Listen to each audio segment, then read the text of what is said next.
낮이나 밤이나 어제나 오늘이나 언제나 주만 찬양하겠네. 우리 찬양대 찬양처럼 우리 모두가 다 언제나 주를 찬양하는 복된 주의 성도, 복된 주의 자녀, 복된 주의 크리스찬, 복된 주의 믿음의 용사들이 다 되기를 주의 이름으로 축원합니다. 아멘. 귀한 기도, 은혜로운 찬양 하나 앞에 영광을 돌립니다. 아멘. 어느 성도가 마음에 결심을 했습니다. 이제부터 제가 매일 아침 하나님 주시는 말씀, 그 말씀을 받아서 내 인생의 지침으로 삼고 그 말씀을 따라 살겠습니다. 이렇게 이제 은혜를 받고 그런 마음에 거룩한 결심을 했어요. 그래서 그 다음날 아침부터 이제 정말 말씀을 따라 사는 삶을 살기로 결심했기 때문에 실행을 합니다. 먼저 눈을 감고 주님, 오늘 제가 무엇을 해야 될지 성경을 통해 구체적으로 알려주시기면 감사하겠습니다 하고 눈을 감고 성경을 탁 폈어요. 그리고 눈에 제일 먼저 들어오는 말씀을 오늘 준 말씀인 줄 알고 그대로 준행하겠다고 해서 눈을 탁 떴더니 마태복음 27장 5절 말씀이 눈에 탁 들어와요. 유다가 오늘 성소에 던져놓고 물러가서 스스로 목매어 죽으니라. 이래서는 안 되는데 주님 다시 한번 눈을 감고 주여 하고는 기도하고는 성경을 딱 폈습니다. 폈더니 이번에는 누가복음 10장 37절이 눈에 확 들어오는데 가서 너도 이와 같이 하라 하시니라. 이건 아닌데 주님 오늘 왜 이러십니까? 이러면 안 되는데 해서 다시 한번 마지막 3세판 해서 눈을 감고 쫙 기도한 다음 성경을 딱 펴고 눈을 탁 떴더니 예수께서 유다에게 이르시되 네가 하는 일을 속히 하라 하시니라. 우라 쿠아바디스도미네. 주여 어디로 가시나이까. 조선 말기에 흥선대원군, 우리가 아는 대원군 있죠. 본명이 이하응 님이신데 이 흥선대원군이 쇄국 정책을 폈습니다. 해서 나라의 문을 틀어막고 외세의 이 서세 동점을 이렇게 차단하고 그렇게 해서 나라의 기강을 바로 세우겠다 하는 마음으로 동학과 천주교를 많이 박해를 했습니다. 그때 참 우리 한국 천주교 성도들이 굉장히 많이 순교를 했습니다. 특히 1866년 병인 박해 때 천주교 선교사 12명을 잡겠다는 명목으로 그 당시에 조선 천주교 교도가 한 8,000명 되었는데 8,000명 그를 돕는 부녀자 아이들을 다 불러다가 문초하고 그리고 이렇게 조사를 했습니다. 그런 와중에 최소 2만 명에서 최대 12만 명까지 처형을 당했습니다. 세계 선교 순교 역사에 정말 이게 엄청난 일이었습니다. 이런 일이 우리 아무리 이 나라 문을 잠그고 쇄국 정책을 편다 해서 밖으로 소식이 전해지지 않느냐? 아니었습니다. 이 조선의 천주교 성도들이 어마어마하게 조선 정부로부터 박해를 받아서 죽음을 당했다라고 하는 소식이 온 세계에 퍼져나갔습니다. 19세기 말에 그때로부터 한 3, 40년 뒤에 영국 성공의 신자로서 여행가이자 지리학자인 그런 이사벨라 버드 비숍이라는 분이 우리나라를 찾아왔습니다. 그분이 1894년도에 우리나라 땅을 방문해가지고 우리나라 당시 고종 황제를 뵙고 명성 황후도 아련을 했습니다. 그리고 우리나라 이곳저곳을 한 3년 정도 돌아보는데 그녀가 우리나라를 돌아보고 있는 그 와중에 청일전쟁이 또한 동학농민혁명이 우리나라에서 일어났어요. 그때 이 나라에 정말 그 아수라장 같은 그런 슬픈 현실들을 다 보았습니다. 해서 그녀가 한국에 3년 동안 머물렀던 것을 경험을 책으로 기록을 했어요. 그 책이 조선과 그 이웃 나라들 Korea and Her Neighbors라는 그 책을 이렇게 기록을 했습니다. 이때 이 이사벨라 버드 비숍의 눈에 비친 조선은 한마디로 순교자의 나라였고, 흥선대원군은 조선으로 하여금 순교자의 피로 물들게 하는 그런 나라가 되게 한 장본인으로 그 책에 소개가 되었습니다. 매천황현이라는 분이 있습니다. 조선 말기 역사가이고 시인이고, 또 이분이 우리나라가 이 경술국치, 국토와 국민은 있지만 나라의 주권을 뺏겼을 때 너무나 울분을 참지 못해 이렇게 순국을 자진한 이런 분인데, 이분이 1910년부터 경술국치까지 약 1864년 대원군 집정부터 1910년 경술국치까지 약 47년간의 역사를 매천야록이라는 책에 수록을 했습니다.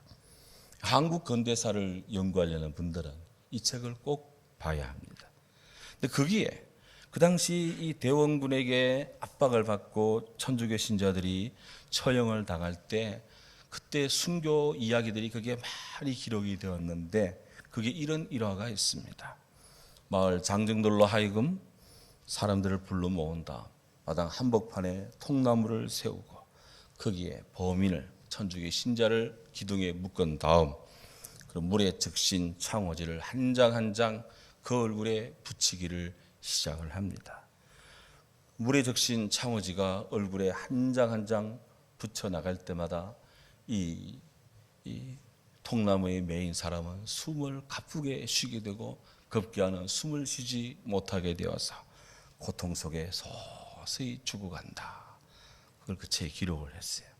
그러면서 그때 그 얼굴에 붙이는 문종이 창호지를 무엇이라고 했느냐? 도모지라. 그래, 도모지. 그런데 이 천주교 신자들은 그렇게 모진 그런 도모지를 붙이는 그런 압박을, 고통을 당하고서도 한 사람도 배교를 하지 않았답니다. 나 천주교 안 믿겠다. 그리 말한 사람도 없고, 내 동무 천주교 신자가 어디에 숨어 있다. 이렇게 불지도 않았다는 거예요. 그래서 조정의 관원들이 또 핍박하는 사람들이 아무리 도모지를 붙여도 아무리 해도 이 사람이 변하지 않고 말을 하지 않는다 해서 도무지를 아무리 붙여도 도무지 말을 안 합니다. 도무지라는 말이 여기서 나왔다 합니다. 도무지. 우리가 흔히 쓰는 말이죠. 도무지 저는 몰라요. 도무지 그럴 리 없어요. 이런 말을 자주 쓰는데, 이 도무지라는 말이 이 배경을 알고 나니까 제가 참 도무지라는 말을 잘 못 쓰게 했더라고요. 정말 목숨을 걸고 해도 안 되는 일, 그것이 도무지인데 그냥 조금 해보고 힘들다 해서 도무지 이거 안 되네 이렇게 해서는 이게 어불성설, 맞지 않는 말이라는 것을 알게 되었습니다. 이렇게 하나님께 대한 신앙을 굽히지 않고 믿음을 지켜서 이 도모지레인의 신앙에 생명을 걸고 영혼을 걸었던 사람들이 있는가 하면, 생명의 주님을 배반하고 팔아넘기는 그런 자도 있습니다. 짐작하시겠지만 바로 오늘 성경에 이름이 거론되고 있는 가룟유다 이야기입니다. 오늘 성경 보면 14절에 그때에 이렇게 본문이 시작합니다. 그때에, 그때가 언제냐? 성경에서 본문의 14절 그때는 매우 복합적이고 유동적인 상황을 배경으로 하고 있습니다. 마태복음 26장 3절에 보면 그때 대제사장 백성의 장로들이 가야바라는 대제사장 관정에 모여서 예수를 흉계로 잡아 죽이려는 모의를 했는데 명절은 말자 하더라. 그렇게 모의를 합니다. 여기 대제사장들 백성의 장로들이 모였다 하는 것은 유대의 최고 법정인 산헤드린 공회가 열렸다는 것입니다.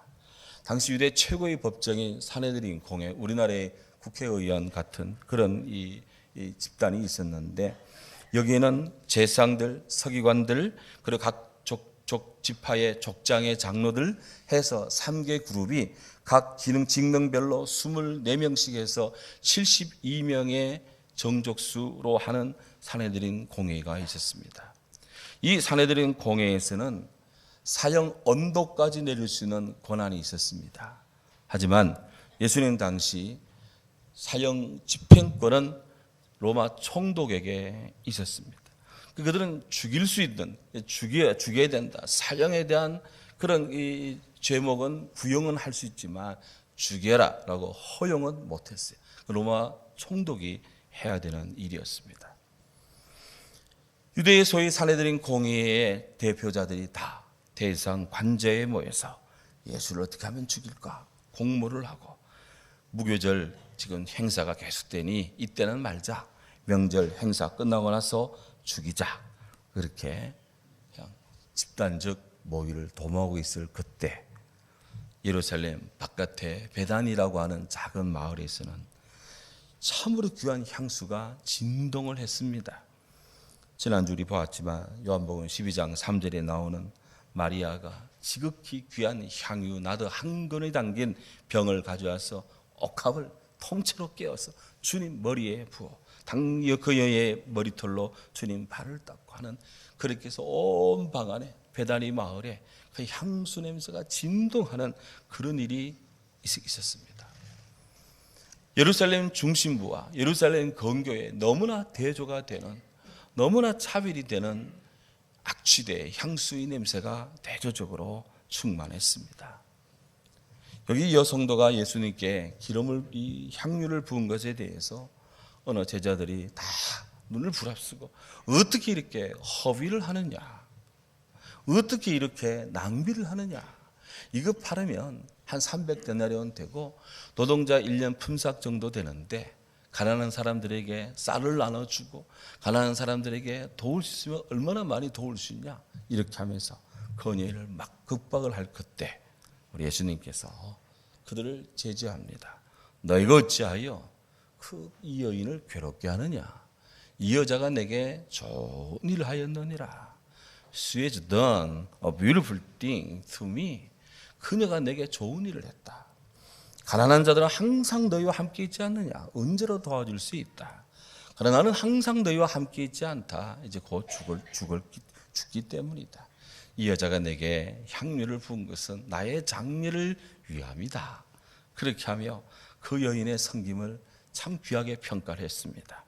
그러면 제 주님이 제자들에게 정색으로 말합니다. 내가 진실로 내게 이르노니 너희가 어디 가서 복음을 전하든지 이 여인의 일을 기억하고, 그를 말하여서 그를 기억하라.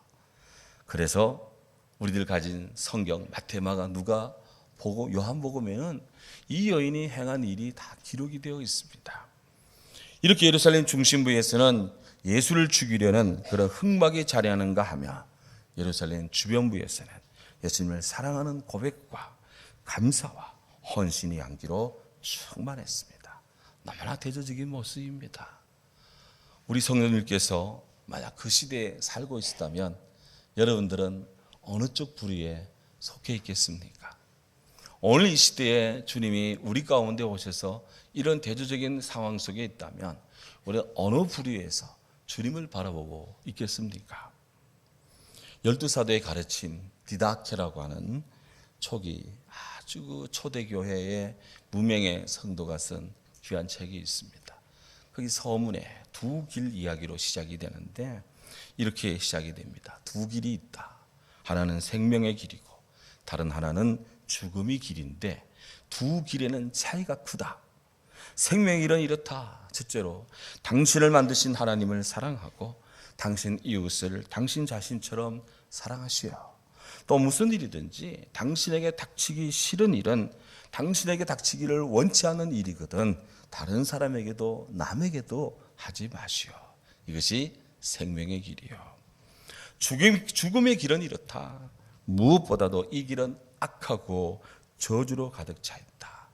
살인, 간음, 정욕, 음행, 도둑질, 우상숭배, 마술, 요술, 강탈, 위증, 위선, 표리부동, 교활, 오만, 악행, 거만, 욕심, 음담, 패설, 질투, 불손, 교만, 자만, 두려워하지 않음이다.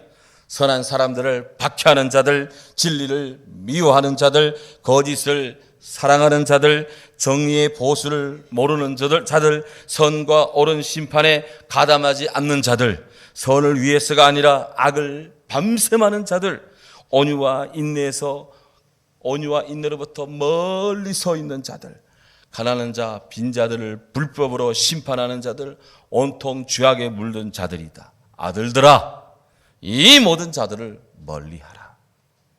이 죽음의 길에서 멀리하라. 그렇게 되어지고 있어요. 오늘 정보편 14절에 보면 예수님 제자 12 중에 하나인 가룟 유다라는 자가 대제사장한테 가서 내가 너희 예수를 너에게 넘겨주려 하는데 얼마를 주겠느냐, 이렇게 흥정을 은밀한 거래를 시도합니다. 성경은 예수님을 팔아버린 이 배교자, 그를 가리켜서 12 중에 하나인 가룟 유다라 이렇게 특징을 하고 있습니다.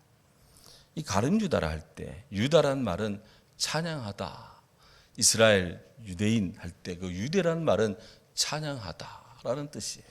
가룟은 그리옷이라는 지명인데, 그래 가룟 유다는 그리옷 사람 유다라는 뜻입니다. 이 가룟의 고향이 어디냐? 가룟 유다의 고향 그리옷이 어디냐? 예루살렘과 헤브론 사이 중간쯤의 도시예요. 여기는 옛날 지명으로 보면 여기는 유대 지역입니다. 예수님 제자가 12명인데 여기 12명 중에 11명은 다 북쪽 갈릴리 지방 출신이고, 이 가룟 유다만은 남쪽 유대 지방 사람 출신이에요. 그러니까 어떻게 보면은 따돌릴 수도 있고 어떻게 보면은 독보적일 수도 있습니다. 그가 어떤 경로로 예수님 제자가 되었는지 성경은 나오지 않습니다. 다른 제자들을 부른 장면은 있는데 가룟 유다를 불렀다, 어떻게 불렀다 기록이 없어요. 그냥 예수님 제자단에 어느 순간 들어와 있습니다. 하지만 그는 나름 제자로서의 역할을 합니다. 예수님 제자단의 회개를 보았습니다. 재정을 살폈다 이거예요. 나름의 판단 기준을 가지고 있습니다. 예수님 발에 향유 붓는 여인을 보고 어찌 허비 있느냐 하면서 막 야단도 칠 정도로 뭔가 자기 의견이 뚜렷한 그런 제자였습니다. 그도 알고 보면 마태복음 10장 1절에 제자들이 나가 둘씩 2인 1조로 전도하러 나갔을 때 그도 제자단의 전도팀으로 나가서 귀신을 쫓아내고 병자를 치유하기도 하는 그런 나름 능력 있는 역할도 했습니다. 그런데요, 성경은 이런 가룟 유다를 제자 명단에서 기록을 할 때 언제나 제자의 명단의 맨 끝부분에 기록을 하는데 이렇게 기록을 합니다. 마태복음 10장 4절에 가룟 유다 곧 예수를 팔 자라. 마가복음 3장 19절에 또 가룟 유다니 이는 예수를 판 자더라. 누가복음 6장 16절에 예수를 파는 자 될 가룟 유다라. 이렇게 기록하고 있어요. 항상 가룟 유다를 이야기할 때 예수님을 팔아버린 사람, 팔자, 팔게 될 자, 배교자, 가룟 유다라고 꼭 칭하고 있습니다. 가룟 유다는 어떻게 해서 스승 예수님을 팔아버리고 배반할 그런 배교의 길을 가게 되었을까? 참 고민스러운 부분입니다. 이런 부분을 설교하는 저부터도 굉장히 압박을 받습니다. 왜 가룟 유다는 예수님의 그토록 명예로운 제자이면서도 어떻게 주님을 팔아버리고 배교의 길을 갔을까? 요한복음 13장 2절에 이런 말씀이 있습니다. 마귀가 벌써 시몬 가룟의 유다의 마음에 예수를 팔려는 생각을 넣었더라 그랬어요. 마귀가 가룟 유다의 마음에 예수님을 팔려는 생각을 집어넣었어요. 그래서 이 생각 따라 가룟 유다가 대제사장한테 가서 내가 예수를 당신들한테 넘기려니 얼마 주겠소? 이렇게 흥정을 하고 거래를 하게 되었다라는 겁니다. 사람에게서 생각은 사물을 헤아리고 판단하는 작용이고요. 어떤 사람이나 일에 대한 기억이고요. 어떤 일을 하고 싶거나 관심을 가지고 있는 것이 생각입니다. 인간은 생각의 지배를 받습니다. 어떤 생각을 하느냐, 무슨 생각을 하느냐, 그것에 지배를 받는 것이 인간입니다. 그래서 사람의 생각, 사람의 의식의 중심에 무엇이 자리하느냐 대단히 중요합니다. 사람의 생각의 의식의 중심이 뇌에다 두고 있는 사람들은 아주 지식이 많습니다. 하지만 행함은 좀 부족합니다. 가르치기를 좋아하고 판단하기인데 아주 대가들이에요. 사람 의식의 중심이 이 배에다 두는 사람, 그런 사람은 욕망이 많습니다. 가지고 싶고 되고 싶고 큰 것, 위대한 것, 뛰어나고 싶습니다. 이런 사람들은 나름 이 땅에서는 성공할 가능성이 많아요. 하지만 영성적 신앙적 차원에서는 발달이 대단히 늦습니다. 그래서 아주 그냥 자기 배는 잘 챙길지는 몰라도 진리에 대한 목마름 별로 없습니다. 사람의 생각이 가슴에 있는 사람, 그 사람은 좀 끈기가 부족하고 막 이렇게 감정적이기 때문에, 하지만 진리에 대한 갈급함이 그 가슴 속에 있습니다. 늘 복음에 대한, 늘 진리에 대한 타는 목마름이 있습니다. 자주 좀 바뀌어서 문제지. 사람은 늘 이렇게 생각이 어디에 있느냐에 따라서 여러 가지 행동의 반응들이 다를 수가 있습니다. 그런데 우리 성도들은 생각의 중심을 어디에 둬야 되느냐? 생각을 머릿속에, 배에, 가슴에 어디다 두어야 되느냐? 성경은 그 사람의 생각을 심령에 두라, 마음속 영혼에 두라, 그렇게 성경은 권고합니다. 사람의 생각은 성경에 있어서는 육체와 대립하는 것이 아니라 보완적인 거예요. 그래서 심령을 굉장히 중요시 여깁니다. 이거는 마음만도 아니고 영혼만도 아니고 육체만도 아니고 아주 복합적인 용어인데요. 그래서 이 심령은 모든 정신의 작용이 일어나는 곳이고, 하나님을 의식하고 인식하는 곳이고, 하나님을 찬양하기도 하고 충성의 의지를 다짐하는 곳이기도 하고, 푸수케라는 것이 바로 그런 뜻입니다. 따라서 성도는 우리 심령 속, 우리 마음 속에 주님께로 향하는 간절한 마음이 있고, 주님을 향해서 이 마음을 드리고자 우리는 애를 써야 돼. 시편 19편 14절에 시인이 나의 반석이요 나의 구원이신 하나님, 내 입의 말과 마음의 묵상이 주께 연락되기를 원합니다. 입의 말과 마음의 묵상이, 그러니까 사람의 외적으로 표현되는 것, 내적으로 새겨지는 것, 이것이 다 심령이에요. 이것이 주님께로 드려지기를 원합니다. 이렇게 되는 거예요. 오늘 이 마귀는 가룟 유다의 마음속에 예수를 팔려는 너무나 엄청난 생각을 집어넣었는데, 가룟 유다는 그것을 떨쳐내고 안돼 그런 생각 들으면 안돼, 고개 흔들고 그게 안돼 나가, 이런 생각하지면 안돼, 이렇게 떨쳐내야 되는데 가룟 유다는 고개를 흔들었다, 그런 기록이 없어요. 들어오는 생각을 그냥 그대로 새겼습니다.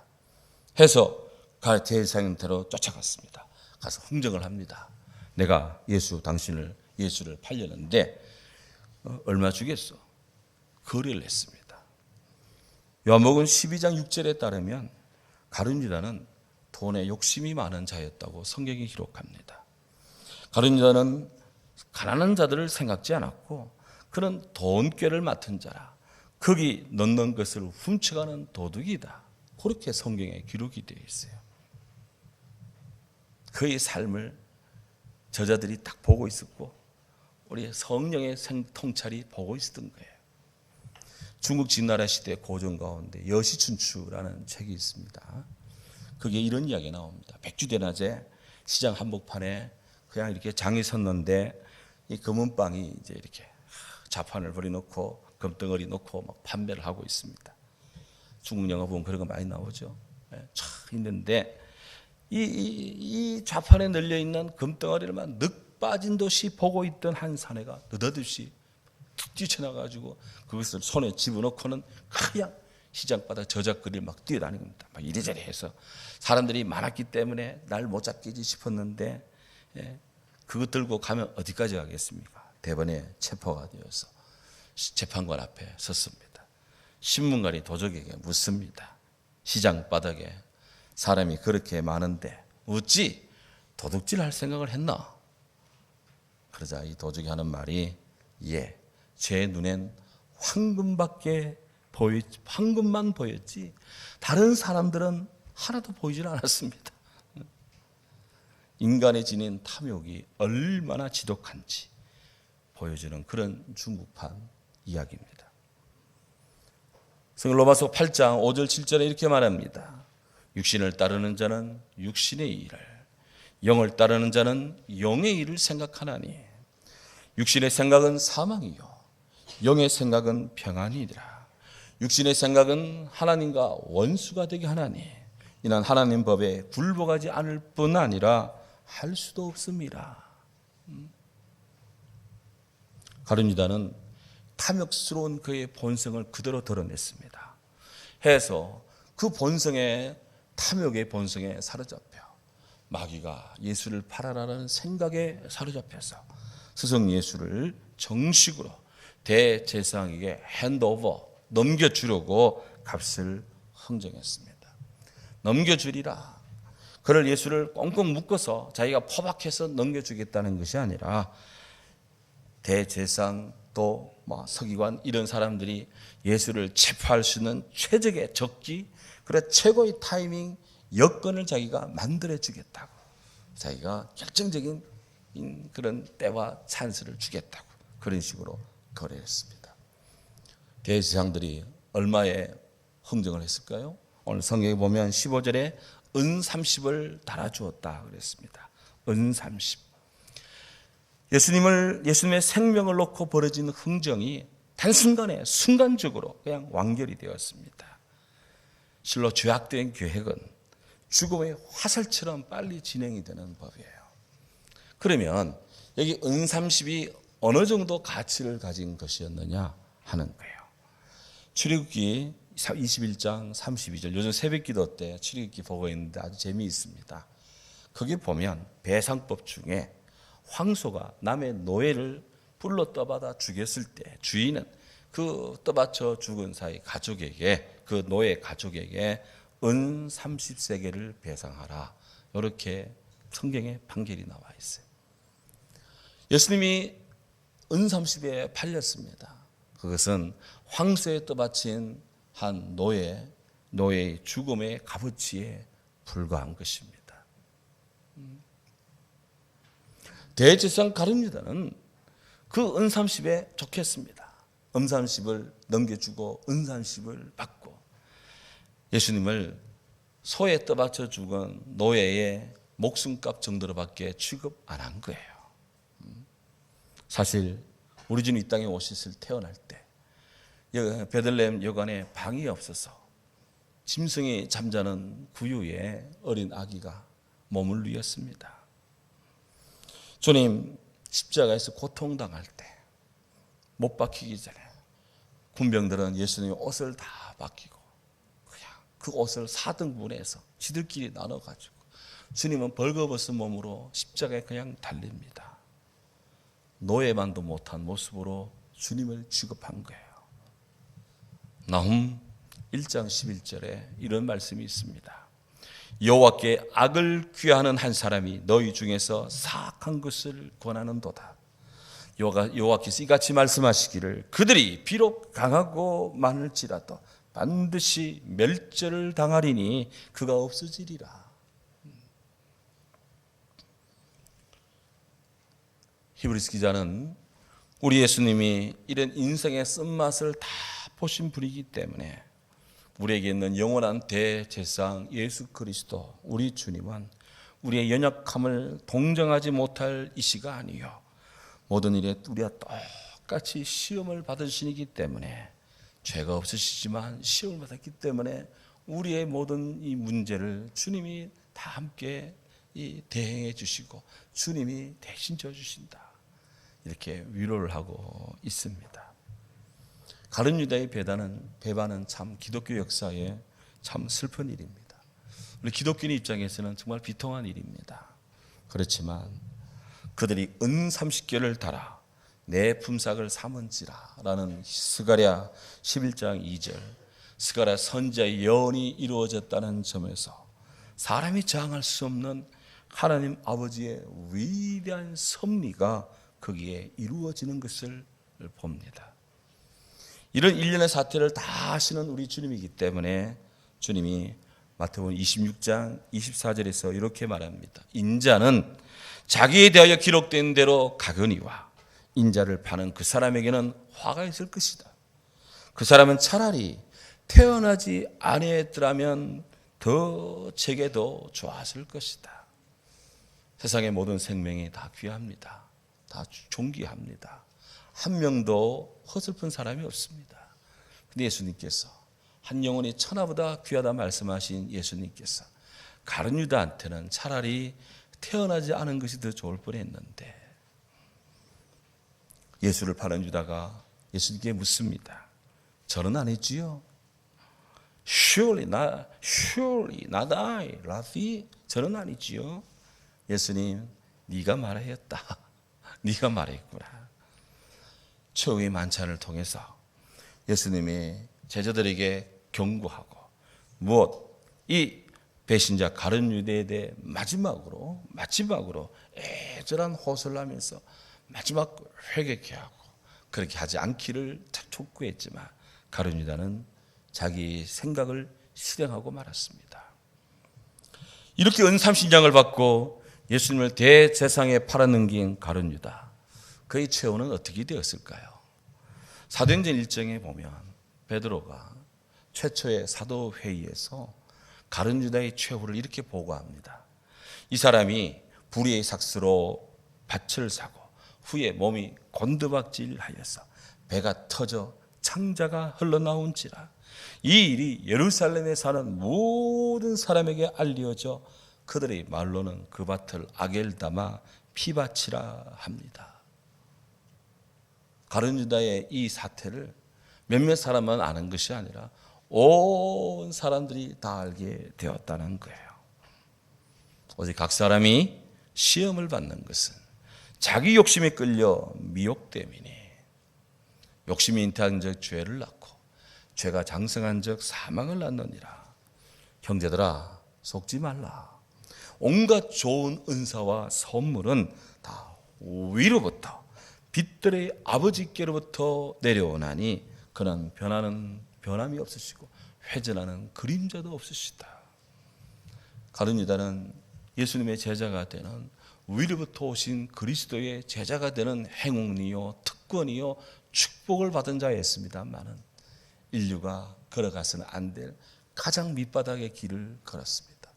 단테의 신곡 지옥편에 보면 지옥의 제일 밑창에 앉아있는 사람 중에 가룟 유다가 가운데 있습니다. 베드로. 베드로. 가룟 유다. 하나님, 우리로 하여금 저로 하여금 가룟 유다 배교의 길을 따르지 않게 하고 영원한 하나님 나라 생각하고 주님을 사모하고 하나님 나라를 향해 진실로 걸어가는 신실한 순례자의 길, 이 길에 온전하고 깊이 주님을 믿고 사랑하며 섬기게 하옵소서. 일생의 기도가 되어야 될 줄로 믿습니다. 하나님의 사랑이 함께 모든 분들에게 가득하기를 주의 이름으로 축원합니다. 아멘. 사랑하는 주님, 베드로의